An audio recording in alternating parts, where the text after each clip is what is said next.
What's up, everybody? Welcome back to the homestead and the poultry palace. If you watched the last video, you'll probably notice that some things have gone down since we did the flooring system. We got the flooring boards put on. We got everything braced up with gussets. We got the box built for the roofing system. We got the roofing system up.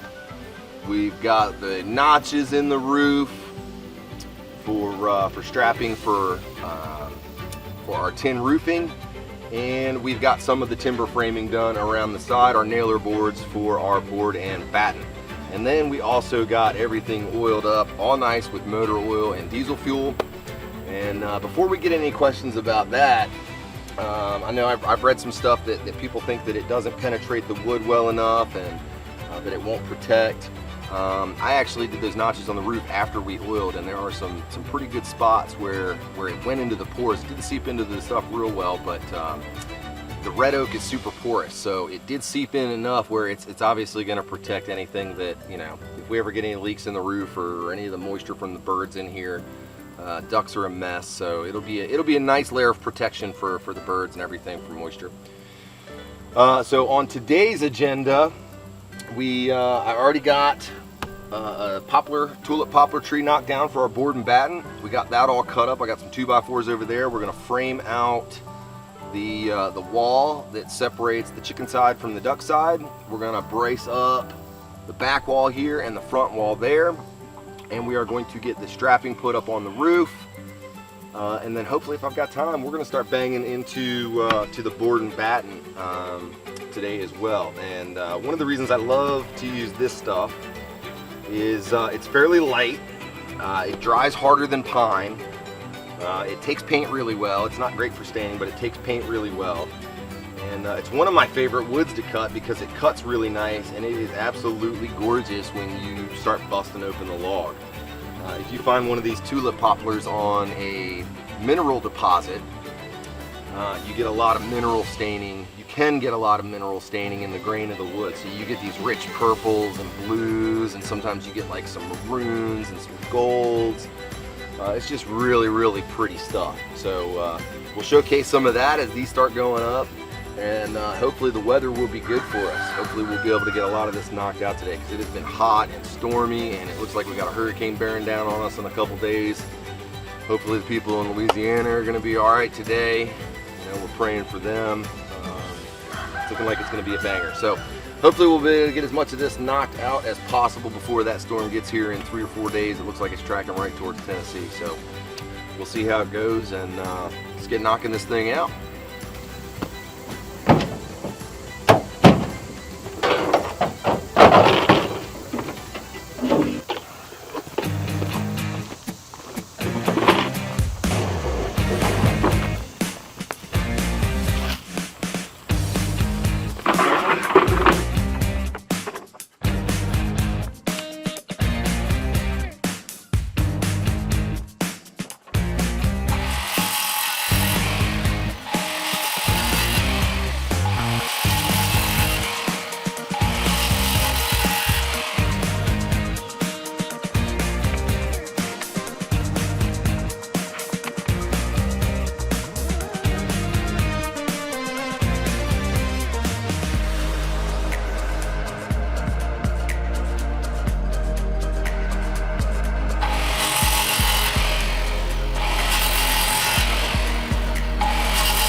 All right, guys, that's a wrap for the strapping on the roof for the tin. So we're going to get into busting out some of these poplar studs that we've got. Now, some of you may have wondered why these walls look so sparse. They're not studded up like your typical walls. Well, we borrowed some of the principles from timber framing, and everything has been put together with notches. There are 100 notches in just about every mechanical connection that is around this thing. So we are going to stud up the front and back wall with a poplar stud just to kind of stiffen everything up. But the other thing is we're going to be doing the board and batten, which is basically a big fat board. I've got some 12-inch, some 3/4 by 12 inch boards over here that are going to be nailed up, and then at the seam of every one of those 12-inch boards, we're going to run a 3.5 or a 4-inch strip of batten. So as we get that poplar siding all around everything, that's really going to shore the building up and support everything. But there's really not going to be a lot of weight in here. It's just going to be the nesting boxes, the ducks, you know, on one side, and the chickens on the other side. They'll probably be only in here to roost and nest. So you know, everything will be, you know, definitely support the weight. The weight will be supported significantly by all the notching and everything, the way that we've tied it in. So. The other thing I forgot to mention is the reason that we are in such a rush to get this thing done is because we just hatched 17 little chicks. So Laura and the kids, they put 20 eggs in the incubator. We got 17 of them. We actually had 18, but one of them didn't make it at the end. So we're pretty stoked. That's only our second hatch, and you know, we're boasting a pretty high hatch rate there. So we've got to get this thing done so that we can get the other coop, get the birds out of the other coop and the nesting boxes, and we're going to retrofit that one for our chicks and our pullets. So all the big birds are going to be going over here, and so we've got to get this thing done in a mad rush. So I'm studding up these walls.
Alright guys, this is the part of the build that I have been looking most forward to. We're getting ready to bust out our boards to start our board and batten.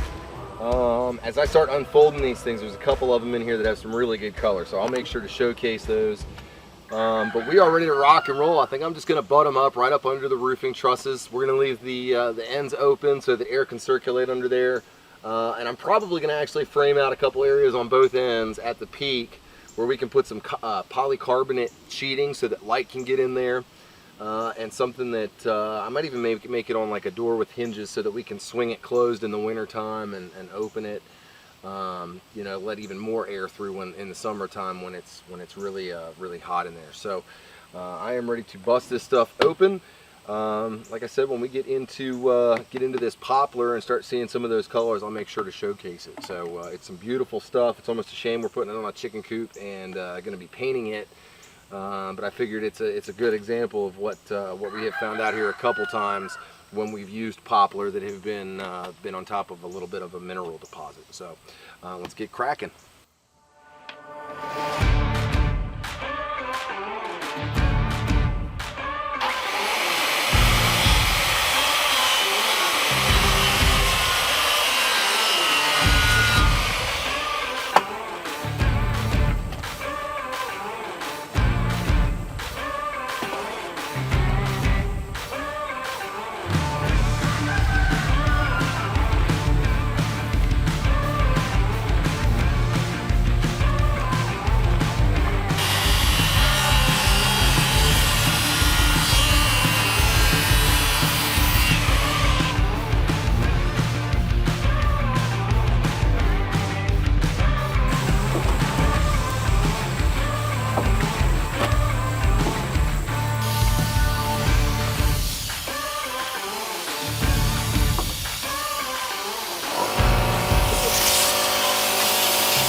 All right, one down, 39 to go.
One more and then I think it's time for a new shirt.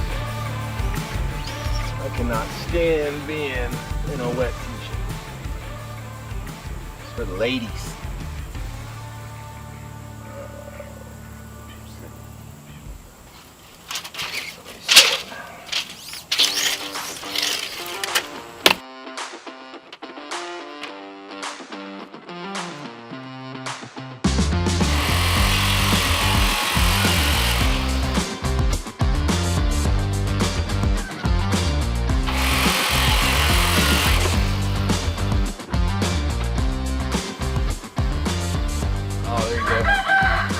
Some of that purple I was talking about.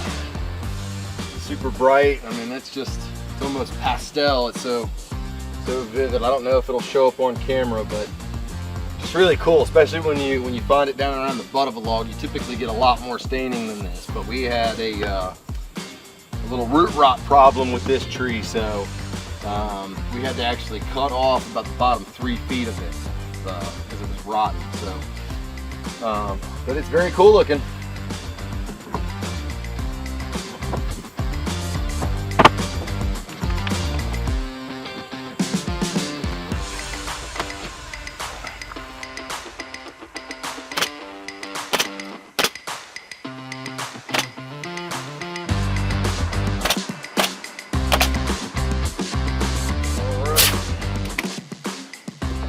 Time for a new shirt. All right. Feeling revitalized. Got a fresh shirt, fresh cold towel, and look at that color. I don't know if you guys can see that. That is bad to the bone. It's almost heartbreaking that we're gonna paint it. We'll see. Maybe we won't. Maybe we'll leave it out. We need to. Poplar does not last very long exposed to the elements. It's not like your other hardwoods. It's great if it's painted.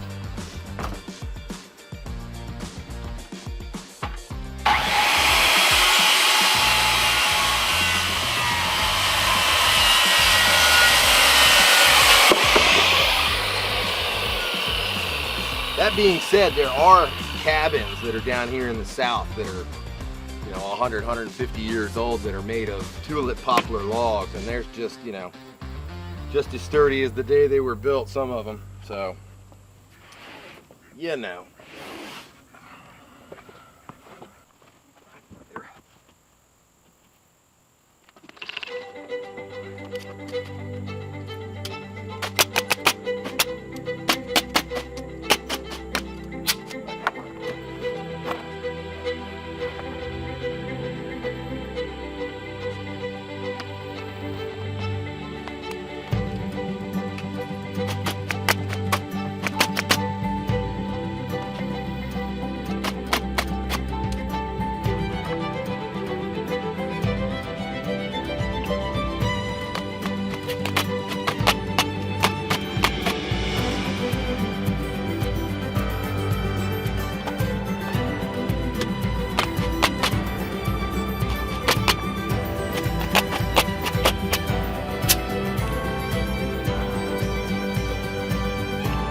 right, 10 down, 30 to go.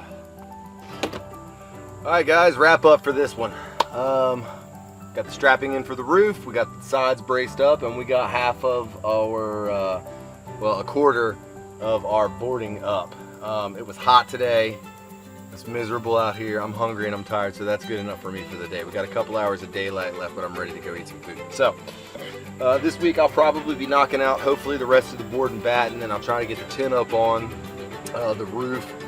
The next time we do a video, it will probably be maybe nesting boxes in here, or I don't know. We'll see where we are. I'm gonna get as much done as I can. I know we're supposed to be getting some rain from the hurricane that's down in the Gulf right now in like 2 or 3 days, so it's gonna be crunch time. I gotta get this thing done so we can get the big birds over here and get the fencing up and get this thing squared away. It's time to get this done. So I appreciate you guys checking in with us as always. Thank you guys for watching. If you enjoyed this video, give us a thumbs up, share it with your friends, and just subscribe so that you can keep up with us on the homestead. As this thing gets wrapped up, we'll be doing some different projects. We're going to be doing an aquaponics project coming up soon as this thing is done. So that'll be some cool stuff to stick around for as well. Again, guys, I hope you enjoyed this, and we'll see you next time.